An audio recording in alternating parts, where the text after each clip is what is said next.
Hi friends, good morning. ಇವತ್ತು day ಬಂದು Saturday, Bigg Boss final day ನಡೆಯುವಂತಹ ವಾರ. ಬೆಳಗ್ಗೆ ನಮ್ಮ ಮಗಳು ರೆಡಿಯಾಗಿದ್ದಾರೆ.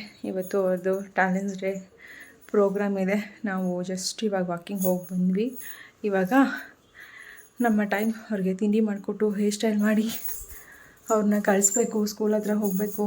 ಇವತ್ತೆಲ್ಲ ಒಬ್ಬಳೇ ಕೆಲಸ, ಮಗನ ಕರ್ಕೊಂಡು ಹೋಗ್ಬೇಕು. ಆಮೇಲೆ ಬಂದು ನೋ ಫುಲ್ ಬ್ಯುಸಿ ಸುಷ್ಮಾ. ಇವತ್ತಿನ ಡೇ ವ್ಲಾಗ್ ಹಿಂಗೆ ಇಟ್ಕೋಬೇಕು. ಹೇಗಿರುತ್ತೆ ಏನು ಅಂತ ಎಲ್ಲ ಕೂಡ ನೋಡೋಣ, ಹೇಗೆ ಹೋಗುತ್ತೆ ಅಂತಲೂ ಕೂಡ. ಈಗ ಅವ್ರಿಗೆ ತಿಂಡಿ ದೋಸೆ ಆ್ಯಂಡ್ ಸ್ವಲ್ಪ ಸಾಂಬಾರು ಇದೆ, ಬೇಳೆ ಸಾಂಬಾರು. ಬೇಳೆ ಸಾರಿದೆ, ತಿಂತೀಯಲ್ಲ ಅದರಲ್ಲೇ ತಿನ್ನೋಕ್ಕೊಟ್ಟು ಪಟ ಅಂತ ಇವಾಗ ಕೆಲಸ ಮಾಡಬೇಕು. ಇವತ್ತಿನ ಡೇ ಬ್ಲಾಗ್ ಹೇಗೆ ಹೋಗುತ್ತೆ ಏನು ಇರ್ತಲ್ಲ ನೋಡೋಣ, ಕಂಟಿನ್ಯೂ. ಕೆಲವೊಂದು ಟೈಮಲ್ಲಿ ಕೆಲಸ ಜಾಸ್ತಿ ಇದ್ದಾಗೆ ಮನೆಯವ್ರು ಕೈ ಕೊಡೋದು ಜಾಸ್ತಿ. ಹಾಗಾಗಿ ಕೆಲವೊಂದು ಟೈಮಲ್ಲಿ ತುಂಬಾ ಕೋಪ ಬರುತ್ತೆ. ಒಂದು ಕಡೆ ನಂದು ಮಾಲ್ಟಿ ಕೆಲಸಗಳು ಪೆಂಡಿಂಗ್ ಉಳಿದಿರುತ್ತೆ, ಅದ್ರದ್ದು ಕೆಲಸ ಆಗಬೇಕು. ಇನ್ನೊಂದು ಕಡೆ ಮಕ್ಕಳಿಗೆ ಎರಡೆರಡು ಕಡೆ ಅಟೆಂಡ್ ಮಾಡೋವಂಥದ್ದು ಇದ್ಬಿಡುತ್ತೆ. ಅದು ಇವ್ರ ಸ್ಕೂಲಲ್ಲಿ ಇವತ್ತೇ ಒಂದು ಕಡೆ ಪೇರೆಂಟ್ಸ್ ಮೀಟಿಂಗ್ ಇಟ್ಟಿದ್ದಾರೆ, ಇನ್ನೊಂದು ಕಡೆ ಮಕ್ಕಳಿಗೆ ಟ್ಯಾಲೆಂಟ್ಸ್ ಡೇನೂ ಇಟ್ಟಿದ್ದಾರೆ. ಹಾಗಾಗಿ ಎರಡನ್ನೂ ಕೂಡ ಅಟೆಂಡ್ ಮಾಡಬೇಕು, ಎರಡೂ ಕಡೆನೂ ಹೋಗಬೇಕು. ಜೊತೆಗೆ ಫಸ್ಟು ಮಗಳನ್ನ ಕರ್ಕೊಂಡು ಹೋಗಿ ಬಿಡಬೇಕು, ಬರಬೇಕು. ತುಂಬ ಕೆಲಸ ಆಯಿತು ಇವತ್ತು. ಹಾಗಾಗಿ ಮನೆಯವ್ರ ಮೇಲೆ ಸಖತ್ತು ಕೋಪ ಬರ್ತಾಯಿತ್ತು. ಅವ್ರ ಮೇಲೆ ಕೋಪ ಮಾಡಿಕೊಂಡೇ ಕೆಲಸ ಮಾಡ್ತಾಯಿದ್ದೆ. ಏನಾದರೂ ನನಗೆ ಓಡಾಡೋಂಥದ್ದು ಇವು ಇದ್ದಾಗಲೇ ನಿಮಗೆ ಬೆಳಗ್ಗೆ ಹೊತ್ತು ಕೆಲಸ ಇರುತ್ತೆ, ಹೊರಡಬೇಕಾಗತ್ತೆ ಅಲ್ವಾ. ಇಲ್ಲದೇ ಇದ್ದಾಗ ನಿಮಗೇನೂ ಇರೋದಿಲ್ಲ. ಫ್ರೀಯಾಗಿದ್ದಾಗ ಮಾತ್ರ ಫ್ರೀಯಾಗಿರ್ತೀರ. ಅಥವಾ ಒಂದೊಂದ್ಸರಿ ಕೋಪ ಬಂದಾಗ ಕಿರ್ಚಾಡ್ಬಿಡ್ತೀನಿ ನಾನು ಕೂಡ. ಯಾಕಂದರೆ ಬ್ಯಾಲೆನ್ಸ್ ಮಾಡೋಕೆ ನಂಗೆ ಒಂದೊಂದ್ಸರಿ ತುಂಬ ಕಷ್ಟ ಅನಿಸ್ಬಿಡುತ್ತೆ. ಬಟ್ ನಾವು ಅರ್ಥ ಮಾಡ್ಕೋಬೇಕು ಅವರು ಕೆಲಸ ಮಾಡೋದಕ್ಕೆ ಅಂತ. ಕೆಲವೊಂದು ಟೈಮಲ್ಲಿ ಅವ್ರಿಗೂ ಯಾವ ಟೈಮಲ್ಲಿ ಹೇಗೆ ಬರುತ್ತೆ ಏನೂ ಗೊತ್ತಾಗೋದಿಲ್ಲ, ಹೋಗಬೇಕಾಗತ್ತೆ. ನಾವು ಅದನ್ನೆಲ್ಲನೂ ಕೂಡ ಒಂದೊಂದ್ಸರಿ ಕೋಪ ಬಂದಾಗ ಸಿಟ್ಕಾಡಿ ಕೋಪ ಮಾಡ್ಕೊಂಬಿಟ್ಟಾಗ ಅವ್ರಿಗೂ ಬೇಜಾರಾಗುತ್ತೆ. ಅವರು ಮಾಡುವಂಥ ಕೆಲಸನೂ ಕೂಡ ಎಲ್ಲೋ ಒಂದು ಕಡೆ ಎಡವಟ್ಟಾಗುತ್ತೆ. ಏನೂ ಮಾಡೋಕ್ಕಾಗಲ್ಲ, ಮನಸ್ಸಲ್ಲಿ ಬೈಕೊತೀನಿ ಅಷ್ಟೇ, ಎದುರುಗಡೆ ಬೈಯೋಕ್ಕೆಲ್ಲ ಹೋಗೋದಿಲ್ಲ. ಆ ಥರ ಅಂದ್ಕೊಂಡು ಬೆಳಿಗ್ಗೆನೇ ಎದ್ದು ವಾಕಿಂಗೆಲ್ಲ ಮುಗಿಸಿ ಬಂದು ಇವಾಗ ಮಗಳಿಗೆ ರೆಡಿ ಮಾಡ್ತಾಯಿದ್ದೀನಿ. ಸ್ಕೂಲಲ್ಲಿ ಇವತ್ತು ಮಗಳದು ಒಂದು ರಾಧಾಕೃಷ್ಣ ಡ್ಯಾನ್ಸ್ ಇತ್ತು. ಅದರಲ್ಲಿ ಮೇನ್ ಲೀಡರ್ ಇವರೇ ರಾಧೆ ಆಗಿದ್ದರು ಕೃಷ್ಣಂಗೆ. ಹಾಗಾಗಿ ಇವಾಗ ಮೇಕಪ್ ಎಲ್ಲ ಮಾಡಬೇಕಾಗಿತ್ತು. ನಮಗೇನಂದರೆ ಸ್ಕೂಲಲ್ಲಿ ಮಾಡೋ ಮೇಕಪ್ಗಿಂತ ಮನೇಲೇ ಮಾಡಿ ಕಳಿಸ್ಬಿಡೋಣ ಅದೇ ಥರ ಮೇಕಪ್ನ. ಮತ್ತು ಅವರು ಸ್ಕೂಲಲ್ಲಿ ಎಕ್ಸ್ಟ್ರಾ ಮೇಕಪ್ ಮಾಡೋದಿರೋದಿಲ್ಲ ಅಂತ ಅಂದ್ಕೊಂಡು ನಾನೇ ಸ್ವಲ್ಪ ಜಾಸ್ತಿ ಮೇಕಪ್ ಮಾಡಿದೆ. ಹಬ್ಬದ ಟೈಮಲ್ಲೆಲ್ಲ ಆಲ್ಮೋಸ್ಟ್ ನನ್ನ ಮಗಳೇ ರೆಡಿ ಆಗಿಬಿಡ್ತಾಳೆ. ಹಬ್ಬ ಆಗ್ಬೋದು, ಫಂಕ್ಷನ್ ಆಗ್ಬೋದು, ಯಾವುದೇ ಇದ್ದರೂ ಫೇಸಿಗೆಲ್ಲ ನಾನು ಏನೂ ಹಾಕೋದಿಲ್ಲ. ನನ್ನ ಮಗಳೇ ಸಿಂಪಲಾಗಿ ಮೇಕಪ್ ಹಾಕ್ತಾರೆ. ಬಟ್ ಈ ಥರ ದಿನ ಸ್ಕೂಲ್ ಪ್ರೋಗ್ರಾಮ್ ಇದ್ದಾಗ ಕೆಲವೊಂದು ಐಡೆಂಟಿಫೈ ಮಾಡಿ ಹೇಳಿರ್ತಾರೆ, ಈ ರೀತಿಯೇ ಆಗಿ ಬರಬೇಕು ಅಂತ. ಹಾಗಾಗಿ ಆ ಟೈಮಲ್ಲಿ ನಾನೇ ರೆಡಿ ಮಾಡೋದಿರುತ್ತೆ. ಅದಕ್ಕೆ ಇವಾಗ ನಾನೇ ಕಂಪ್ಲೀಟ್ ರೆಡಿ ಮಾಡ್ತಾಯಿದ್ದೆ. ಜೊತೆಗೆ ಹೇರ್ ಸ್ಟೈಲ್ ಕೂಡ ಹೇಳಿದರು ಯಾವ ರೀತಿಯಾಗಿ ಹಾಕಬೇಕು ಅಂತ ಹೇಳಿ. ಅದನ್ನೆಲ್ಲ ರೆಡಿ ಮಾಡ್ತಾಯಿದ್ದೆ. ನನ್ನ ಮಗಳಿಗಂತೂ ಕೂದಲು ಸ್ವಲ್ಪ ಉದ್ದ ಇದೆ, ಬಟ್ ಅಷ್ಟೇ ಸಿಕ್ಕಾಗುತ್ತೆ. ಎಷ್ಟು ಸಿಕ್ಕಾಗುತ್ತೆ ಅಂದರೆ ನೋಡೋದಕ್ಕೆ ಸಿಲ್ಕಿ ಹೇರ್ ಥರ ಕಾಣಿಸುತ್ತೆ, ಬಟ್ ಹೆವಿ ಸಿಕ್ಕೊಳ್ದು. ಒಂಚೂರು ಹಿಂಗೆ ಬಾಚ್ ಆ ಕಡೆ ತಿರುಗೋಷ್ಟರಲ್ಲಿ ಆ ಕಡೆದು ಆಲ್ರೆಡಿ ಈ ಕಡೆದು ಸಿಕ್ಕಾಗಿರುತ್ತೆ. ನಾನು ಅದೇ ಹೇಳ್ತಾ ಇರ್ತೀನಿ, ಮಗಳು ನೀನು ಜಗಳ ಗಂಟಿ ಅನಿಸುತ್ತೆ, ಅದಕ್ಕೆ ಇಷ್ಟೊಂದು ಹೇರ್ ಸಿಕ್ಕಾಗತ್ತೆ ಅಂತ. ಯಾಕೆಂದರೆ ಎಲ್ಲರೂ ಆವಾಗ ನಮ್ಮ ಅಜ್ಜಿ ಹೇಳೋರು, ಯಾರ ತಲೆ ತುಂಬ ಸಿಕ್ಕಾಗತ್ತೆ ನೋಡಿ ಅವರು ತುಂಬ ಜಗಳ ಗಂಟಿರಂತೆ ಅಂತ. ಆ ರೀತಿ ನನ್ನ ಮಗಳು ರೇಗಿಸ್ಕೊಂಡು ನಾನು ಇವಾಗ ಅವ್ರ ಹೇರ್ ಸ್ಟೈಲ್ ಎಲ್ಲನೂ ಕೂಡ ಮಾಡಿ ಮೇಕಪ್ ಎಲ್ಲನೂ ಮಾಡಿದೆ. ನಾನು ಇಷ್ಟೇ ಮನೆಯಲ್ಲಿ ಮಾಡಿದಂಥದ್ದು ಸಿಂಪಲ್ಲಾಗಿ. ಜೊತೆಗೆ ಅವ್ರ ಡ್ರೆಸ್ ಎಲ್ಲನೂ ಕೂಡ ಏನು ಬಗ್ಗೋದ್ರು ಕೂಡ ಆ ಥರ ಎಲ್ಲ ಮಕ್ಳಿಗೆ ಅನ್ಕಂಫರ್ಟ್ ಫೀಲ್ ಆಗಬಾರ್ದು ಅನ್ನೋದಕ್ಕೆ ಸ್ಟಿಕ್ಕರೆಲ್ಲ ಹಾಕಿಬಿಟ್ಟು ಗ್ಲೂ ಹಾಕಿಬಿಟ್ಟು ಡಬಲ್ ಸೈಡ್ ಗ್ಲೂ ಬರುತ್ತೆ ನೋಡಿ ಡ್ರೆಸ್ಗೆ ಅಂತಲೇ, ಅದನ್ನೆಲ್ಲ ಹಾಕಿ ಸ್ಟಿಕ್ ಮಾಡಿಬಿಟ್ಟಿದ್ದೆ. ಆನಂತರ ನಾನು ವೀಡಿಯೋ ಮಾಡೋಕ್ಕೆ ಹೋಗಿಲ್ಲ, ಯಾಕಂದರೆ ಟೈಮೇ ಇರಲಿಲ್ಲ. ಪಟ ಅಂತ ರೆಡಿಯಾಗಿ ಪೇರೆಂಟ್ಸ್ ಮೀಟಿಂಗ್ ಅಟೆಂಡ್ ಮಾಡಿ ಆನಂತರ ನಾನು ಸ್ಕೂಲ್ ಹತ್ರ ಹೋದೆ. ಜಾಸ್ತಿ ವೀಡಿಯೋ ಕ್ಯಾಪ್ಚರ್ ಮಾಡಲಿಲ್ಲ ನಾನು, ಸ್ವಲ್ಪ ವೀಡಿಯೋ ಮಾಡ್ಕೊಂಡಿದ್ದೀನಿ. ಯಾಕಂದರೆ ಸುಮಾರು ಹೊತ್ತು ಡ್ಯಾನ್ಸ್ ಪ್ರಾಕ್ಟೀಸ್ ಇತ್ತು. ಅದ್ರ ಜೊತೆಗೆ ಈ ಒಂದು ಸ್ಕೂಲಲ್ಲಿ ಒಂದು ಸ್ವಲ್ಪ ಡಿಫ್ರೆಂಟ್ ಇರುತ್ತೆ. ಏನೇ ಒಂದು ಆ್ಯಕ್ಟಿವಿಟಿ ಇವ್ರು ಮಾಡೋದಿದ್ರೂ ಕೂಡ ಡಿಫ್ರೆಂಟಾಗಿ ಮಾಡ್ತಾರೆ. ಅಂದರೆ ಎಜುಕೇಷನ್ ಬಂದು ಎಜುಕೇಷನ್ ಇದ್ದರೂ ಕೂಡ ಯಾವುದೇ ಒಂದು ಡ್ಯಾನ್ಸ್ ಆಗ್ಬೋದು, ಟ್ರಿಪ್ ಆಗ್ಬೋದು, ಬೇರೆ ಯಾವುದೇ ಆ್ಯಕ್ಟಿವಿಟೀಸ್ ಆದರೂ ಕೂಡ ಗರ್ಲ್ಸು ಬಾಯ್ಸು ಬೇರೆ ಬೇರೆ ಮಾಡಿಸ್ತಾರೆ. ಅದೊಂದು ಖುಷಿ ಆಗುತ್ತೆ ನನಗೆ. ಮಕ್ಕಳದೆಲ್ಲ ಕೂಡ ಇಲ್ಲ, ಆಲ್ಮೋಸ್ಟ್ ಹೆಣ್ಮಕ್ಳದ್ದು ಒಂದು ಸರಿ, ಗಂಡು ಮಕ್ಳದ್ದು ಒಂದು ಸರಿ ಆ ಥರ ಇತ್ತು. ಇವ್ರು ಬಂದು ನಿಮ್ಗೆ ಗೊತ್ತಿರ್ಬೋದು, ಬಿರುಗಾಳಿ ಮೂವಿಯ ಆ್ಯಕ್ಟರ್ ಸಿತಾರಾ ಅವರು, ಆಶಾ ಮಾಸ್ಟರ್ ಏನಂತ ಹೇಳ್ತೀವಿ, ಅವರ ವೈಫು, ಅವರ ಮಗನು, ನನ್ನ ಮಗಳು ನರ್ಸರಿಯಿಂದನೂ ಕೂಡ ಒಂದೇ ಕ್ಲಾಸೇ. ಇವಾಗ ಸ್ವಲ್ಪ ಸೆಕ್ಷನ್ಗಳು ಚೇಂಜ್ ಆಗಿಬಿಟ್ಟಿದೆ. ಮೊದಲೆಲ್ಲ ಒಂದೇ ಸೆಕ್ಷನ್ ಇತ್ತು, ಒಂದೇ ಇದರಲ್ಲಿದ್ದರು. ಅವ್ರ ಮಗನೂ ಈಗ 8th ಸ್ಟ್ಯಾಂಡರ್ಡು, ನನ್ನ ಮಗಳನ್ನು 8th, ಇಬ್ಬರು ಒಂದೇ ಕ್ಲಾಸಲ್ಲೇ ನರ್ಸರಿಯಿಂದ ಓದಿದ್ದು. ಆನಂತರ ವರ್ಷವೂ ಇವಾಗ 7th ಬಂದಮೇಲೆ ಸ್ವಲ್ಪ ಸೆಕ್ಷನ್ಸ್ನ ಚೇಂಜ್ ಮಾಡ್ತಿದ್ದಾರೆ. ಹಾಗಾಗಿ ಅದಲು ಬದಲಾಗಿದ್ದಾರೆ. ಅವರು ಕೂಡ ತುಂಬ ಚೆನ್ನಾಗಿ ಮಾತಾಡ್ತಾರೆ. ಎಷ್ಟೇ ಫೇಮಸ್ ಅಂದರೆ ಡೈರೆಕ್ಟರ್ ಆಗ್ಬೋದು ಅಥವಾ ಹೀರೋಯಿನ್ ಅಂತ ನೇಮ್ ಆಫ್ ಫೇಮ್ ತೊಗೊಂಡಿದ್ರು ಕೂಡ ತುಂಬ ಸಿಂಪ್ಲಿಸಿಟಿಯಿಂದ ಇರ್ತಾರೆ, ಸಿಂಪಲ್ಲಾಗಿರ್ತಾರೆ. ಖುಷಿಯಾಗುತ್ತೆ ಈ ಥರದವ್ರನ್ನೆಲ್ಲ ನೋಡಿದಾಗ. ಓಕೆ ಫ್ರೆಂಡ್ಸ್, ಇವಾಗ ಮತ್ತೆ ಬ್ಲಾಗ್ ಕಂಟಿನ್ಯೂ ಮಾಡ್ತಾ ಇದ್ದೀನಿ. ಆಯಿತು, ನನ್ನ 2 ಮಕ್ಕಳದು ಕೂಡ ಇವತ್ತು ಒಂದೇ ದಿನ ಇದ್ದಿದ್ದಂಥದ್ದು. ಒಂದು ಕಡೆ PTM, ಒಂದು ಕಡೆ ಟ್ಯಾಲೆಂಟ್ಸ್ ಡೇ, 2 ಕೂಡ ಅಟೆಂಡ್ ಮಾಡಬೇಕು. ಒಬ್ಬಳೇ ಮನೆಯವರಂತೂ ಇಲ್ಲ, ಅವ್ರ ಕೆಲಸ ಇತ್ತು ಅಂತೇಳಿ ಬೆಳಗ್ಗೆನೇ 6:15 ಹೋದವರು. ನಾನು ವಾಕಿಂಗ್ ಹೋಗಿ ಬಂದು ಮಗಳನ್ನ ರೆಡಿ ಮಾಡಿ ಸ್ಕೂಲಿಗೆ ಬಿಟ್ಟು ಮತ್ತೆ ಬಂದು ನಾನು ರೆಡಿಯಾಗಿ ಮಗಳು ಸ್ಕೂಲಿಗೆ ಕಳಿಸಿದ್ಮೇಲೆ ನಾನು ರೆಡಿಯಾಗಿ ತಿಂಡಿ ತಿಂದು ನನಗೆ ಹೊರಡೋ ಗಡಿ ಹಿಡೀಲಿ ಯಾವ ವ್ಲಾಗು ವೀಡಿಯೋ ಏನೂ ಮಾಡಿಲ್ಲ. ಯಾಕಂದ್ರೆ ಟೈಮ್ ಆಗ್ತಾಯಿದೆ. PTMಗೆ ಹೋಗಬೇಕು. ಅಲ್ಲಿ ನಾನು ಬೇಗ ಹೋಗಿ ಮುಗಿಸಿದ್ರೇ ನನ್ನ ಮಗಳದು ಡ್ಯಾನ್ಸ್ ನೋಡೋಕ್ಕಾಗೋದು ಅಂತ. ಟೈಮ್ ನೋಡಿ ಇವಾಗ 2:45 ಬಂತು. ಹೊಟ್ಟೆ ಹಸಿತಾ ಇದೆ. ಇವಾಗ ಮನೆಗೆ ಬಂದಿದ್ದು ಅಂದರೆ 2:20ಕ್ಕೆ ಮನೆಗೆ ಬಂದಿದ್ದ ತಕ್ಷಣ ನಾನು ಒಂದು ಸ್ವಲ್ಪನೂ ಮಾತಾಡೋಕ್ಕಾಗಲಿ ಕೂತ್ಕೊಳ್ಳೋಕ್ಕಾಗಿ ಹೋಗಲಿಲ್ಲ. ಫಸ್ಟ್ ಅಡುಗೆ ಮಾಡಿಬಿಡೋಣ ಅಂದ್ಬಿಟ್ಟು ಬಂದಿದ್ದ ತಕ್ಷಣ ರೈಸ್ ಕಿಟ್ಟು, ಅಮ್ಮ ಕೊಟ್ಟಿದ್ದು ಪಾಯಸ ಇತ್ತು, ಅಮ್ಮ ಕೊಟ್ಟಿದ್ದು ಸಾಂಬಾರು ಇತ್ತು, ಅಮ್ಮ ಕೊಟ್ಟಿದ್ದು ವಡೆ ಇತ್ತು. ಇದೇ ಎಲ್ಲನೂ ಬಿಸಿ ಮಾಡಿ ಅನ್ನ ಒಂದು ಇಟ್ಬಿಟ್ಟು ಒಂದಷ್ಟು ಪಾತ್ರೆ ತೊಳೆಯೋದಿತ್ತು. ಪಾತ್ರೆ ತೊಳೆದಿರಲಿಲ್ಲ ಫ್ರೆಂಡ್ಸ್, ಇಷ್ಟು ಪಾತ್ರೆ ಇವಾಗ ಪಾತ್ರೆ ತೊಳೆದಿರಲಿಲ್ಲ. ಹಾಗಾಗಿ ಪಾತ್ರೆ ಎಲ್ಲ ತೊಳೆದು ತಿನ್ಬಂದ್ರು. ಸ್ವಲ್ಪ ಪಾಯಸ ವಡೆ ತಿಂತಾರೋ ಅಷ್ಟು ಅನ್ನ ತಣ್ಣಗಾಗುತ್ತೆ. ಬೇಕು ಅಂದರೆ ಇನ್ನೊಂದು ಸ್ವಲ್ಪ ಪಾಯಸ ಹಾಕೊಳ್ಳಿ, ಸರಿನಾ? ಹಾಕೊಂಡು ಖಾಲಿ ಮಾಡಿಬಿಡಿಯತ್ತೆ. ಹಾಗಾಗಿ ಬಂದು ಇವಾಗ ಪಾತ್ರೆ ಎಲ್ಲ ತೊಳೆದು ಕೆಲಸನೂ ಪಟ ಮುಗಿಸಿ ವಡೆ ಹಾಕಿ ಎಲ್ಲ ಆಯಿತು ಫ್ರೆಂಡ್ಸ್. ಖುಷಿ ಆಯಿತು. ಇವತ್ತು ಒಂದು ಪೇರೆಂಟ್ಸ್ ಮೀಟಿಂಗಲ್ಲೂ ಕೂಡ ಒಳ್ಳೆ ಫೀಡ್ಬ್ಯಾಕ್ ಬಂತು. ಹಾಗೆ ನನ್ನ ಮಗನ ಬಗ್ಗೆನೂ ಹಾಗೆ ಡ್ಯಾನ್ಸಲ್ಲೂ ಕೂಡ ನನ್ನ ಮಗಳಿಗೆ ಒಳ್ಳೆ ಫೀಡ್ಬ್ಯಾಕ್ ಕೊಟ್ಟರು. ಅವರ ಪ್ರಿನ್ಸಿಪಲ್ ಮ್ಯಾಮ್ ಕರೆದು ಹತ್ತಿರದಲ್ಲಿ ಕೈಗೆಲ್ಲ ಕಿಸ್ ಮಾಡಿ ಖುಷಿಪಟ್ಟರು. ಖುಷಿಯಾಗೋಯ್ತು ನನ್ನ ಮಗಳಿಗೆ, ರಾಧಾಕೃಷ್ಣಂಗೆ ಇಬ್ರಿಗೂ ಕೂಡ ಒಂದು ಚೆನ್ನಾಗಿತ್ತು ಮೂಮೆಂಟ್. ಅದು ಸೂಪರಾಗಿತ್ತು.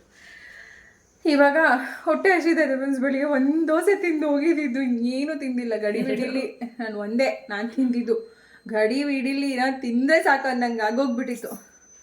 ತಿಂದು ಮಾಡೋಣ, ಇನ್ನು ಅನ್ನ ತಣ್ಣಗಾಗ್ಬೇಕು. ಎತ್ಕೊಂಬನಿ ಪಾಯಸ ಹೊಡಿತೀನಿ ನನ್ನ ಮಗನೇ. ಪಾಪ ನನ್ನ ಮಗನಿಗೆ ಬೇಜಾರಾಗಿ ಕೂತ್ಬಿಟ್ಟು ಹೊಟ್ಟೆ ಅಷ್ಟು ಸುಸ್ತಾಗಿ ಹೋಗೈತಲ್ಲ ಮಗನೇ. ಒಂದು ಪ್ಯಾಕೆಟ್ ಬಿಸ್ಕೆಟ್ ಕೊಟ್ರಲ್ಲ ಸ್ಕೂಲಲ್ಲಿ, ಅದರಲ್ಲಿ ನನಗೆ 2 ಕೊಟ್ಟ, ಅವ್ರ ಅಕ್ಕಂಗೆ 2 ಕೊಟ್ಟ ಅಲ್ಲಪ್ಪ. ನನ್ನ ಮಗನೂ ಖುಷಿ ಆಗ್ಬಿಟ್ಟಿದ್ದಾನಲ್ಲ ಮಗನೇ. ಎಲ್ಲ ಟೀಚರ್ಸು ಒಳ್ಳೆ ಫೀಡ್ಬ್ಯಾಕ್ ಕೊಟ್ಟರು ಅಂತ ಖುಷಿಯಾಗಿದ್ದಾನೆ. ಸಾಕು ಫ್ರೆಂಡ್ಸ್, ಲೈಫಲ್ಲಿ ಇನ್ನೇನು ಬೇಕು? 4 ಜನ ಒಳ್ಳೇದು ಅಂತಂದರೆ ಅದಕ್ಕಿಂತ ಇನ್ನೇನು ಬೇಡ ಅಂತ ನನಗನ್ಸುತ್ತೆ. ಪಾಪು ಇಲ್ಲಿಡ್ಬೇಡ, ದಬಕೊಂಬಿಟ್ಟು ಅಲ್ಲೇ ಇಡು ಡೈನಿಂಗ್ ಟಿಫನ್ ಮೇಲೆ. ಒಟ್ಟಿನಲ್ಲಿ ಎಷ್ಟೇ ಹಣ ಆಸ್ತಿ ಐಶ್ವರ್ಯ ಏನು ಮಾಡಿದ್ರು 4 ಜನ ನಮ್ಮ ಮಕ್ಕಳ ಬಗ್ಗೆ ಒಂದು ಒಳ್ಳೆ ಅಭಿಪ್ರಾಯನ ಕೊಟ್ಬಿಟ್ರೆ ಯಾವ ದುಡ್ಡು ಹಣ ಏನೂ ಬೇಡ, ಆ ಲೆವೆಲ್ ಫೀಲ್ ಆಗ್ಬಿಡುತ್ತೆ. ಬಟ್ ದೃಷ್ಟಿ ಆಗ್ತೈತಿ, ಇಬ್ಬರಿಗೂ ಖುಷಿ ಆಗುತ್ತೆ. ಓದೋದ್ರಲ್ಲಿ ಗೊತ್ತಿಲ್ಲ, ನಮ್ಮ ಮಗಳು 10th ಏನು ಮಾಡ್ತಾಳೆ ಅಂತ ಅವಳು ತುಂಬ ನರ್ವಸ್ ಆಗ್ತಿದ್ದಾಳೆ ಇತ್ತೀಚೆಗೆ. ಯಾಕೋ ಗೊತ್ತಿಲ್ಲ, 8th ಬಂದಾಗಿಂದ ಓದೋದ್ರಲ್ಲಿ ಡಲ್ ಆಗ್ತಾ ಇದ್ದಾಳೆ. ಅದೊಂದು ಸ್ವಲ್ಪ ಭಯ ಆಗ್ತಾಯಿದೆ ನನಗೆ. 10th ಏನು ಮಾಡ್ತಾಳೋ ಅಂತ. ಪರವಾಗಿಲ್ಲ, ನಮಗೇನು 90 ಬರಬೇಕು, 95 ಬರಬೇಕು ಆ ಥರ ಎಲ್ಲ ಏನೂ ಇಲ್ಲ. ಒಟ್ನಲ್ಲಿ ಫೇಲ್ ಆಗಬೇಡ, ಜಸ್ಟ್ ಪಾಸ್ ಆಗಬೇಡ. ಫಸ್ಟ್ ಕ್ಲಾಸೋ ಸೆಕೆಂಡ್ ಕ್ಲಾಸೋ, ಅಟ್ಲೀಸ್ಟ್ ಸೆಕೆಂಡ್ ಕ್ಲಾಸ್ ಆದರೂ ಫಸ್ಟ್ ಕ್ಲಾಸ್ ಬಂದಿಲ್ಲ ಅಂದ್ರೂ ಇನ್ನೇನು ಮಾಡೋದು ಅಲ್ವಾ. ತುಂಬ ಬಲವಂತ ಮಾಡಿ ಫೋರ್ಸ್ಫುಲ್ಲಿ ಮಕ್ಕಳನ್ನ ಯಾವುದಕ್ಕೂ ದುಃಖಕ್ಕಾಗಲ್ಲ. ಬಟ್ ಲೈಫಲ್ಲಿ ಎಜುಕೇಷನ್ಸ್ ಮೋಸ್ಟ್ ಇಂಪಾರ್ಟೆಂಟ್. ಅದಿಲ್ಲ ಅಂತಂದರೆ ಬೆಲೆನೇ ಇರಲ್ಲ. ಅರ್ಥ ಆಯ್ತಾ? ಇಬ್ಬರಿಗೂ ಸೇರಿಸಿ ಹೇಳ್ತಾ ಇದ್ದೀನಿ ನಾನು. ತಿಂತ ಕೇಳಿಸ್ಕೊಂಡು ಮಾಡಿ ಕೆಲಸಗಳನ್ನ. ಎಜುಕೇಷನ್ ಇಲ್ಲ ಅಂದರೆ ಅರ್ಥ ಆಯ್ತಣ್ಣ, ಏನಕ್ಕೂ ಯೂಸ್ ಇಲ್ಲ. ಇಬ್ಬರಿಗೂ ಅಷ್ಟೇ, ಚೆನ್ನಾಗಿ ಓದಬೇಕು, ಪ್ರಯತ್ನ ಪಟ್ಟು. ಮಾರ್ಕ್ಸ್ ಬಂದಿಲ್ಲ ಅಂದರೆ ಓಕೆ, ಪ್ರಯತ್ನನೇ ಪಡೆದೆ ಮಾರ್ಕ್ಸ್ ಬಂದಿಲ್ಲ ಅಂದರೆ ಅಪ್ಪ ಅಮ್ಮಂಗೆ ನಾಟ್ ಓಕೆ. ಏನು ಮಾಡ್ತಾರೋ ಗೊತ್ತಿಲ್ಲ ಫ್ರೆಂಡ್ಸ್, ನೋಡೋಣ. ಇನ್ನೂ 1 ವರ್ಷ ಇದೆ. ಈಗ ನೆಕ್ಸ್ಟ್ 9th ಹೋಗ್ತಾರೆ, ಇನ್ನು 10th, ಇನ್ನೂ 2 ವರ್ಷ. ಏನು ಮಾಡ್ತಾರೋ ನೋಡೋಣ. ಇವಾಗ ಹೊಟ್ಟೆಗೆ ಏನಾದರೂ ಹಾಕೊಳ್ಳೋಣ. ಹಸಿತಾ ಇದೆ. ನೆಕ್ಸ್ಟ್ ಡೇ ಬ್ಲಾಗ್ನ ಕಂಟಿನ್ಯೂ ಮಾಡ್ತಾ ಇದ್ದೀನಿ. ಅವತ್ತಿನ ದಿನ ಬ್ಲಾಗ್ ಕಂಟಿನ್ಯೂ ಮಾಡೋಕ್ಕಾಗಲಿಲ್ಲ, ನಂಗೆ ಫುಲ್ ಟಯರ್ಡ್ ಅನ್ನೋ ಥರ ಫೀಲ್ ಆಗ್ತಾಯಿತ್ತು. ಮಗಳ ಡ್ಯಾನ್ಸು ಕೂಡ ಅಷ್ಟೇ ನಾನು ಜಾಸ್ತಿ ಶೇರ್ ಮಾಡ್ಕೊಂಡಿಲ್ಲ. ಸುಮಾರು ಒಂದು 6 ನಿಮಿಷ ಅವ್ರ ಡ್ಯಾನ್ಸ್ ಇದೆ. ಜೊತೆಗೆ ಹತ್ತಿರದಿಂದನೂ ಕೂಡ ನಾನು ಜಾಸ್ತಿ ತೋರಿಸೋದಕ್ಕೆ ಇಷ್ಟಪಟ್ಟಿಲ್ಲ. ಯಾಕಂದರೆ ನಮ್ಮ ಮಕ್ಳ ಜೊತೆ ಬೇರೆ ಮಕ್ಕಳು ಕೂಡ ಇರ್ತಾರೆ. ಕೆಲವೊಬ್ರಿಗೆ ಅದು ಇಷ್ಟ ಆಗದೇ ಇರಬಹುದು. ಮತ್ತು ಸ್ಕೂಲಿನ ಪ್ರಕಾರ ಕೆಲವೊಂದನ್ನು ಸೋಷಿಯಲ್ ಮೀಡಿಯಾದಲ್ಲಿ ಶೇರ್ ಮಾಡ್ಕೊಳ್ಳೋ ಹಾಗಿಲ್ಲ. ಹಾಗಾಗಿ ಅದೆಲ್ಲ ರೂಲ್ಸ್ ರೆಗ್ಯುಲೇಷನ್ಸ್ ಇರೋದ್ರಿಂದ ಸ್ವಲ್ಪ ಶೇರ್ ಮಾಡಿಕೊಂಡೆ. ಜೊತೆಗೆ ಅವ್ರ ಪ್ರಿನ್ಸಿಪಲ್ ಮ್ಯಾಮ್ ಕೂಡ ಮಾತಾಡಿದ್ದೆಲ್ಲನೂ ಕೂಡ ಒಂದು ವಿಡಿಯೋ ಇತ್ತು, ನಾನು ವಾಟ್ಸಪ್ಪಲ್ಲಿ ನಾನು ಶೇರ್ ಮಾಡಿದ್ದೆ. ತುಂಬ ಖುಷಿಯಾಗುತ್ತೆ ನಮ್ಮ ಮಕ್ಕಳ ಬಗ್ಗೆ ಒಳ್ಳೆಯದನ್ನು ಯಾರಾದರೂ ಹೇಳಿದಾಗ ಏನೋ ಒಂಥರ ಪ್ರೌಡ್ ಫೀಲ್. ಇವತ್ತಂತೂ ಭಾನುವಾರ, ಬಟ್ ಎಷ್ಟು ಚಳಿ ಇದೆ ಅಂದರೆ ಫ್ರೆಂಡ್ಸ್, ನಿಜವಾಗ್ಲೂ ನನಗೆ ಆಶ್ಚರ್ಯ ಆಗ್ತಿದೆ ಇದು ಚಳಿಗಾಲನ ಮಳೆಗಾಲನ ಅಂತ. ಯಾಕಂದರೆ ಚಳಿ ಯಾವಾಗಲೂ ಇರುತ್ತೆ, ಬಟ್ ನನ್ನ ಪ್ರಕಾರ ಜನವರಿ ಬಂತು ಅಂದರೆ ಸ್ವಲ್ಪ ಎಲ್ಲೋ ಚಳಿ ಕಡಿಮೆ ಆಗುತ್ತೆ, ಮಳೆ ಗಿಳೆ ಎಲ್ಲ ಏನೂ ಬರೋದಿಲ್ಲ. ಟಿ ವಿ ಸೌಂಡ್ ಕಡಿಮೆ ಕೊಡು ಮಗನೆ. ಈ ವರ್ಷ ಏನೋ ಗೊತ್ತಿಲ್ಲ ಫ್ರೆಂಡ್ಸ್, ಹೆಂಗಂದ್ರೆ ಹಂಗೆ ಮಳೆ ಬರ್ತಾ ಇದೆ, ಹೆಂಗಂದ್ರೆ ಹಂಗೆ ಚಳಿ ಜಾಸ್ತಿ ಆಗ್ತಾ ಇದೆ, ಎಲ್ಲೋ ಒಂದು ಐಸ್ ಒಳಗಡೆ ಇದ್ದೀವಿ ಅನ್ನೋ ಥರ ಫೀಲ್ ಆಗ್ತಾ ಇದೆ. ವಿಪರೀತ ಚಳಿ, ಗಡ ನೆನ್ನೆ ಎಲ್ಲ ಸ್ವಲ್ಪ ಸೋನೆ ಮಳೆ ಥರ ಬಂತು. ಬೆಳಗ್ಗೆನೂ ಕೂಡ ಒಂದು ಸ್ವಲ್ಪ ಜಿಡಿ ಥರ ಅನ್ನಿಸ್ತು. ಇವಾಗ ಮಳೆ ಎಲ್ಲನಿಲ್ಲ, ಬಟ್ ಮೋಡ ಮಾತ್ರ ಸಖತ್ತು ಮೋಡ ಇದೆ. ಹಾಗಾಗಿ ನಾವು ಎಲ್ಲ ಎದ್ದಿದ್ದು ಇವತ್ತು ಲೇಟು. ಇನ್ನು ಮಗಳಿಗೆ 8:30ಗೆ ಯಾವಾಗಲೂ ಕ್ಲಾಸ್ ಇರೋದು, ಬಟ್ ಇವತ್ತು 12:30ಗಂತೆ. ಹಾಗಾಗಿ ಅವ್ರು ನಿದ್ದೆ ಹೊಡಿತಾ ಇದ್ದಾರೆ. ಬೆಳಗ್ಗೆ ಎದ್ದರೆ ಏನು ತಿಂಡಿ ಮಾಡೋದು ಅಂತ ಕನ್ಫ್ಯೂಷನ್ ಶುರು ಆಯಿತು. ಯಾಕಂದರೆ ಒಂದು ನಮ್ಮ ಮನೆಯವರು ಹೊರಗಡೆ ಹೋಗ್ತಾರೆ, ಒಂದು ಮಗಳು ಲೇಟಾಗಿ ಎದ್ದೊಳ್ತಾಳೆ. ಒಂದೊಂದು ಸರಿ ಒಂದೊಂದು ತಲೆಗೆ ಬರೋಕ್ಕೆ ಶುರು ಆಯಿತು. ಫಸ್ಟು ರೊಟ್ಟಿ ಮಾಡಿಬಿಟ್ಟು ಕುಂಬಳಕಾಯಿ ಪಲ್ಯ ಚಟ್ನಿ ಮಾಡೋಣ ಅಂತ ಅಂದ್ಕೊಂಡು ಕುಂಬಳಕಾಯಿ ಎಲ್ಲನೂ ಹಚ್ಚಿದ್ದೆ. ಬೆಳಗ್ಗೆ ಎದ್ದು ಹಚ್ಚಿಟ್ಮೇಲೆ ನಮ್ಮನ್ನ ಹೇಳಿದ್ರು ನಾನು ಸ್ವಲ್ಪ ಕೆಲಸ ಇದೆ, ಹೊರಗಡೆ ಹೋಗ್ಬಿಟ್ಟು ಬರ್ತೀನಿ ಅಂದರು. ಸರಿ ಬಿಡಿ, ಹಂಗಾರೆ ಮಕ್ಕಳು ಮಲಗಿದ್ದಾರೆ, ನೀವು ಹೊರಗಡೆ ಹೋಗ್ತಾ ಇದ್ದೀರಾ, ನಾನು ಕುಂಬಳಕಾಯಿ ಹಚ್ಚಿಡ್ತಿದ್ದೀನಿ. ಹಚ್ಚಿಟ್ರೆ ಮತ್ತೆ ರೊಟ್ಟಿ ಯಾವಾಗ ತಟ್ಟೋದು? ಒಬ್ಬೊಬ್ಬರು ಒಂದೊಂದ್ಸರಿ ಮಕ್ಕಳಿದ್ದಾಗ ಆಮೇಲೆ ಅವ್ರಿಗೆ ರೊಟ್ಟಿ ತಟ್ಬಿಟ್ಕೊಡೋದು, ಆಮೇಲೆ ಇವ್ರು ಬಂತ ಇವ್ರಿಗೆ ಒಂದ್ಸರಿ ಮಾಡ್ಕೊಡೋದು. ಬೇಡ ಬಿಡಿ, ಎಲ್ಲರೂ ಒಟ್ಟಿಗೆ ಇದ್ದಾಗ ನಂಗೆ ರೊಟ್ಟಿ ಮಾಡಬೇಕು. ಯಾಕಂದರೆ ಇವ್ರದ್ದು ಮಿಷಿನಲ್ಲಿ ತಿರುಗಿಸ್ಬಿಟ್ಟು ಮಾಡ್ತೀನಲ್ಲ ಆ ರೊಟ್ಟಿ ಸುಮ್ಮನೆ ಹಿಂಸೆ ಆಗುತ್ತೆ ನನಗೂ. ಬೇಡ ಬಿಡಿ, ರೊಟ್ಟಿ ಕ್ಯಾನ್ಸಲ್, ಮ್ಯಾಗಿ ಮಾಡಿಬಿಡ್ತೀನಿ. ಯಾಕಂದರೆ ಮಕ್ಳಿಗೂ ತುಂಬ ಇಷ್ಟ ಮ್ಯಾಗಿ, ತಿಂತಾರೆ. ಮ್ಯಾಗಿನ ಹಂಗಾರೆ ನಂಗೆ ಬೇಡ ಬಿಡು, ನೀವು ಮಾಡ್ಕೊಳ್ಳಿ, ನಾನು ಆದರೆ ಬರ್ತೀನಿ, ಇಲ್ಲ ಅಂದರೆ ಇಲ್ಲ ಅಂತ. ಸರಿ ಓಕೆ, ಬೇಡ ಮ್ಯಾಗಿನೂ ಕ್ಯಾನ್ಸಲ್. ಯಾಕಂದರೆ ನಮ್ಮ ಮನೆಯವ್ರು ಇವಾಗ ಹೊರಗಡೆ ಕೆಲ್ಸಕ್ಕೆ ಹೋಗಿರೋದ್ರಿಂದ ಅವ್ರ ಕೆಲಸ ಹೇಗಾಗುತ್ತೆ ಅದ್ರ ಮೇಲೆ ಡಿಪೆಂಡ್ ತಿಂಡಿಗೆ ಬರೋದು ಅಂತ ಹೇಳೋರು. ನಾನು ಮ್ಯಾಗಿ ಮಾಡ್ತೀನಿ ಅಂದರೆ ಹೋಟ್ಲಲ್ಲಿ ತಿಂತಾರೆ, ಇಲ್ಲ ಅವ್ರಿಗೆ ಇಷ್ಟ ಆಗೋಂಥದ್ದು ಏನೇ ಒಂದು ಮಾಡಿದ್ರು ಇಲ್ಲಿಗೆ ಬರ್ತಾರೆ.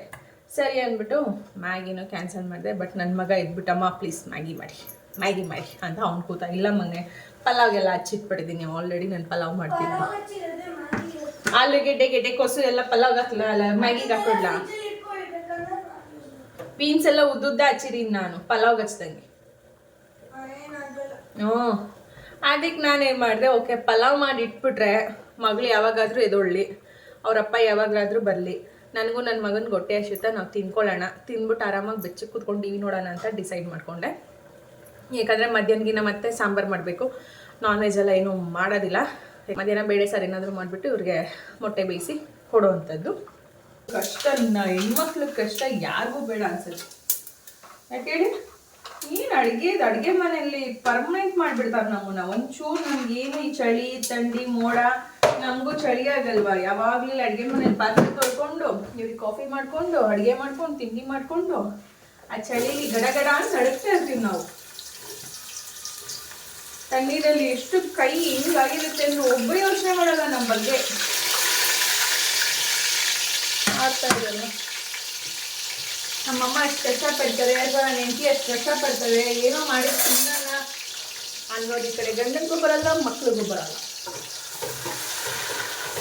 ಒಟ್ನಲ್ಲಿ ಅವ್ರು ಕೇಳಿದ್ದು ವೆರೈಟಿಯಾಗಿ ಮಾಡಿ ಕೊಡ್ತಾ ಇರ್ಬೇಕು ಅಷ್ಟೇ ನಾವು, ಅಲ್ವಾ? ಇನ್ನೂ ಮಾಡೋಕ್ಕಾಗಲ್ಲ. ಸ್ವಲ್ಪ ಮೊದಲಿಂದ ಅಭ್ಯಾಸ ನಾವೇ ಮಾಡಿಸ್ಬಿಟ್ಟಿದ್ದೀವಿ, ಇವಾಗ ಬದಲಾಗೋದ್ರೆ ಆಗತ್ತಾ? ಚಾನ್ಸೇ ಇಲ್ಲ, ಆಗೋದೇ ಇಲ್ಲ. ಹಾಗಾಗಿ ಇವಾಗ ಸುಮ್ಮನೆ ಪಲಾವ್ ಮಾಡಿಬಿಟ್ಟು ತಿಂತೀನಿ. ಯಾವಾಗ ಬೇಕಾದ್ರೂ ಬರಲಿ, ಓವನಲ್ಲಿ ಇಟ್ಕೊಂಡು ಬಿಸಿ ಮಾಡ್ಕೊಂಡು ತಿನ್ಬೋದು.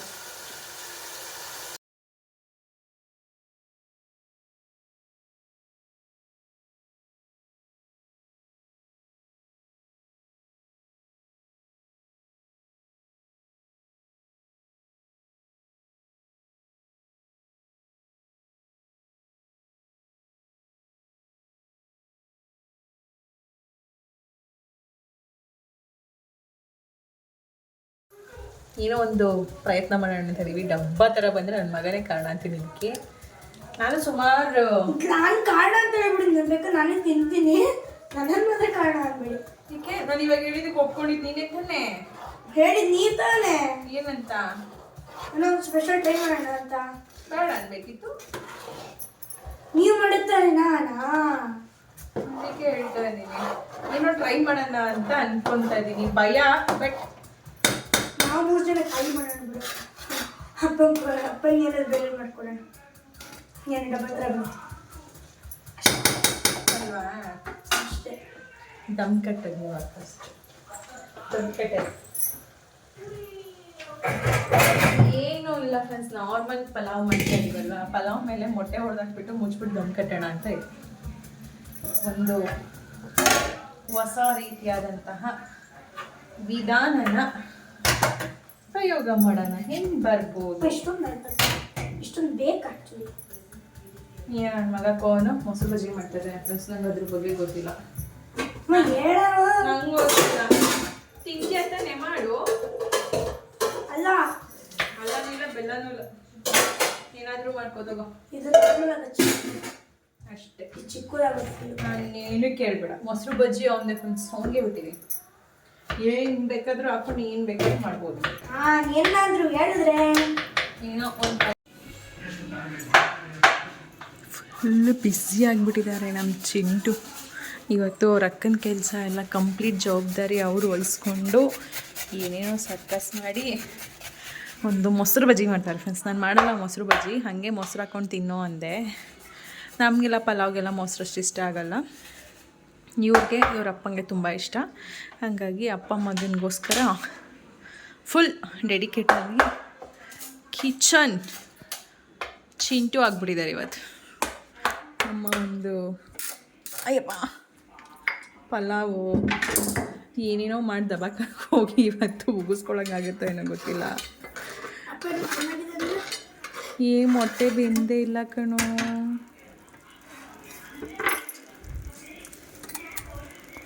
ಏನು ಮಾಡೋದು? ಮಿಕ್ಸ್ ಮಾಡಿಬಿಡಿ, ಮಿಕ್ಸ್ ಮಾಡಿಬಿಟ್ಟು ಮತ್ತೆ ಬೇಕಿಡಿ. ತವದ ಮೇಲೆ ಹಾಕ್ಬಿಡ್ಲಾ? ಏನು ಬಂಡ್ಲಿಲ್ಲ, ಕುರ್ದ್ಬಿಡ್ಲ ಅನ್ನ ಜೊತೆ ಎತ್ಕೊಂಡು. ಹಾಂ ನೋಡಿ ಏನೇನೋ ಆಗೋಗಿದೆ ಫ್ರೆಂಡ್ಸ್.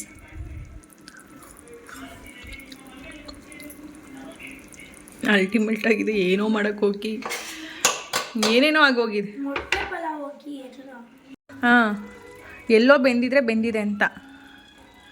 ಎಲ್ಲಿ ಕಟ್ ಮಾಡ್ತಾ ಇದ್ದೀನಿ. ಬೆಂದಿದೆ ಬಿಡು. ಫುಲ್ ಬೆಂದಿದೆ. ಏನು ಸರ್ಕಸ್ ಮಾಡೋದು ಬೇಡ. ಅದಕ್ಕೆ 2 ಮೇಲ್ ಹಾಕಿದ್ದೆ ಫ್ರೆಂಡ್ಸ್. 2 ಮೇಲ್ ಹಾಕಿ 2 ಒಳಗೆ ಹಾಕಿದ್ದೆ. ಒಳಗಡೆ ಹಾಕಿರೋದು ಗೊತ್ತಿಲ್ಲ. ಒಳಗಡೆ ಹಾಕಿರೋದು ನಾನು ನೀನು ತಿನ್ಕೊಳ್ಳೋಣ. ಮೇಲಿರೋದು ಅಪ್ಪ ಮಗಳಿಗೆ ಇಡೋಣ. ಬಿಡು, ಬೆಂದಿರುತ್ತೆ ಅದನ್ನು. ಎಲ್ಲ ಬೆಂದ್ಮೇಲೆ ಬಂದಿರುತ್ತೆ. ಹಾಕೊಂಡು ತಿನ್ನೋಣ ಈಗ. ಇಡೀ ಮೊಸರು ಬಜ್ಜಿ ಮಾಡ್ತೀನಿ. ಮೊಸರು ಹಾಕಿದ್ರೆ ಮುಗೀತಿದ್ದು. ಅವನೇ ಅನ್ಬಾರ್ದು, ಅವನೇ ಫುಲ್ ಕ್ಲೀನ್ ಮಾಡ್ಬೇಕು ನಮ್ಮ ಅಮ್ಮಂಗೆ. ಹೌದು, ಮತ್ತೆ ಯಾರು ಮಾಡ್ತಾರೆ? ಏನೋ ಒಂದಾಗಿದೆ. ಒಟ್ಟಿನಲ್ಲಿ ನೀರು ಸ್ವಲ್ಪ ಜಾಸ್ತಿ ಹಾಕ್ಬಿಟ್ಟಿದ್ದೀನಿ, ಹಂಗಾಗಿ ಮುದ್ದೆ ಫೀಲ್ ಆಗ್ತಿದೆ ನೋಡೋಕ್ಕೆ ಪಲಾವು. ಅಪ್ಪಂಗೆ ಇಷ್ಟ. ನಿಮ್ಮ ಅಪ್ಪ ತಿಂಡಿಗೆ ಬರದೇ ಹೋಗ್ಬೇಕು. ಮೊಟ್ಟೆಯಲ್ಲಿ ಏನೋ ಮಾಡಪ್ಪ. ಎಲ್ಲ ಕಿಚನ್ ನೀಟಾಗಿ ಕ್ಲೀನ್ ಮಾಡಿ ಒರೆಸಿ, ಚಾಕುಗಳು ಯಾವ್ಯಾವ ಎಲ್ಲೆಲ್ಲಿ ಎತ್ಕೊಂಡು ಒದ್ದೆದೆಲ್ಲ ಅಲ್ಲಿ ಇಡಬೇಡ, ಅಲ್ಲಿಡು, ನೀರು ಸೋರ್ಲಿ. ಚಾಕು ಎಲ್ಲ ತೊಳೆದಿಡು. ಮೊಟ್ಟೆ ಎಲ್ಲ ಪೀಸಸ್ ಅದಿರೋದನ್ನು ತೆಗೆದು ಅದನ್ನು ಎಲ್ಲ ಡಸ್ಟ್ಬಿನ್ಗೆ ಹಾಕು. ನಂಗೆ ಅಡುಗೆ ಮನೆ ಫುಲ್ ಖುಷಿಯಾಗಂಗಿರ್ಬೇಕು. ನಾನು ಮಾಡಿದ್ರು ಕ್ಲೀನ್ ಮಾಡ್ತೀನಿ ನಾನು. ನೋಡಿ ನ್ಯಾಪ್ಕಿನ್ಗಳು ಎಲ್ಲ ಏನೇನು ಚಾಕು ಎಲ್ಲ. ಪಲಾವ್ ಅನ್ನೋದಿಲ್ಲ, ನಮ್ಮ ಊರ ಕಡೆ ಎಲ್ಲ ಬಾತು ಅಂತ ಮಾಡ್ತಾರೆ. ಬಾತ್ ಅಂತ ಅಂದರೆ ಸ್ವಲ್ಪ ಮುದ್ದೆ ಹಂಗಿರುತ್ತೆ. ಆಮೇಲೆ ಮಸಾಲ ಸ್ವಲ್ಪ ಜಾಸ್ತಿ ಅನಿಸುತ್ತೆ, ಏನೋ ಒಂಥರ ಆ ಥರ ಇದೆ. ನಂಗೆ ಪಲಾವ್ ಟೇಸ್ಟ್ ಕೊಡ್ತಾ ಇಲ್ಲ ನಿಜವಾಗ್ಲೂ.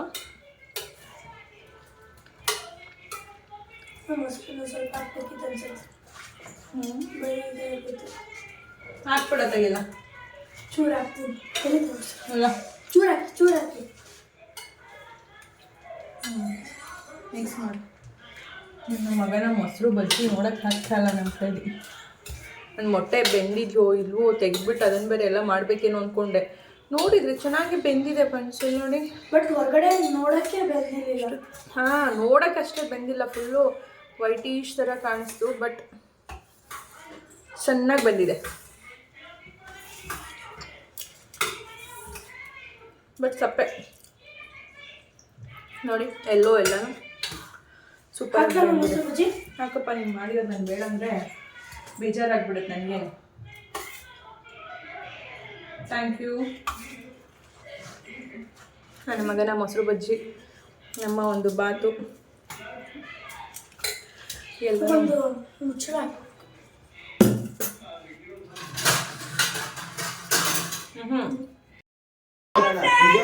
ಹಾಯ್ ಮಧು ಮಗನೇ, ಹಾಯ್ ಮಧು ಬಂಗಾರಿ. ಇದು ನಮ್ಮ ಚಿಕ್ಕವ, ಇದು ಇವರು ದೊಡವ ದೋಸೆ ಕೊಡು, ಚಿಕ್ಕವ ಚಕ್ಲಿ ಕೊಡು, ನಮ್ಮ ಮಹಾರಾಜ. ಯಾಕೋ ಸೊಪ್ಪು ಕರೆಕ್ಟು.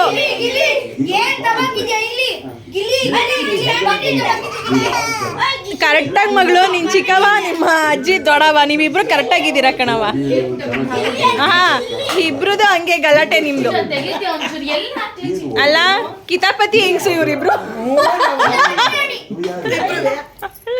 ಏ ಬಂಗಾರಿ ಮುದ್ದು ಮಗಳು, ಯಾಕವ ಕೆಮ್ತಾ ಇದೆಯಾ? ಏನು ಮಾತಾಡ್ತಿಲ್ಲ.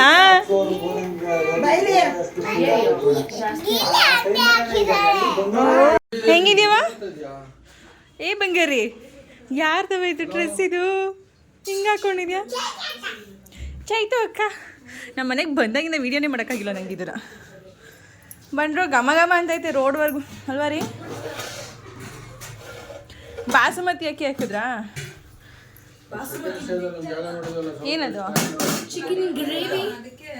ತುಂಬ ಜನ ಅಂದ್ಕೊಳ್ತೀರ ಫ್ಯಾಮಿಲಿ ವಿಡಿಯೋ ಮಾಡಲ್ಲ, ತೋರಿಸಲ್ಲ, ಶೇರ್ ಮಾಡಲ್ಲ ಅಂತ. ನಿಜವಾಗ್ಲೂ ನನಗಿರೋ ಕೆಲಸದಲ್ಲಿ ಮಕ್ಕಳು, ಮನೆ ಮೇಂಟೆನೆನ್ಸ್, ಇತ್ತೀಚೆಗೆ ಸಖತ್ತು ಕೆಲಸ ಜಾಸ್ತಿ ಆಗಿಬಿಟ್ಟಿದೆ. ಸ್ವಲ್ಪ ಫ್ರೀ ಇರಬೇಕು, ಮೈಂಡ್ ಫ್ರೆಶ್ ಆಗಿ ಇಟ್ಕೋಬೇಕು. ವೀಡಿಯೋ ಮಾಡಿ ಇಟ್ಕೊಳ್ಳೋದಕ್ಕಿಂತ ಹೆಚ್ಚಾಗಿ ಸ್ವಲ್ಪ ಫ್ರೀಯಾಗಿರಬೇಕು ಅನ್ನೋ ಒಂದು ಕಾರಣಕ್ಕೆ ಜಾಸ್ತಿ ವೀಡಿಯೋ ಮಾಡೋಕ್ಕಾಗಲ್ಲ. ನಮ್ಮ ಚೆರಿ ಮರಿ ಎಲ್ಲ ನಮ್ಮ ಮನೆಗೆ ಬಂದಿದ್ದರು, ಅದನ್ನ ನಾನು ವೀಡಿಯೋನೇ ಮಾಡಿಲ್ಲ.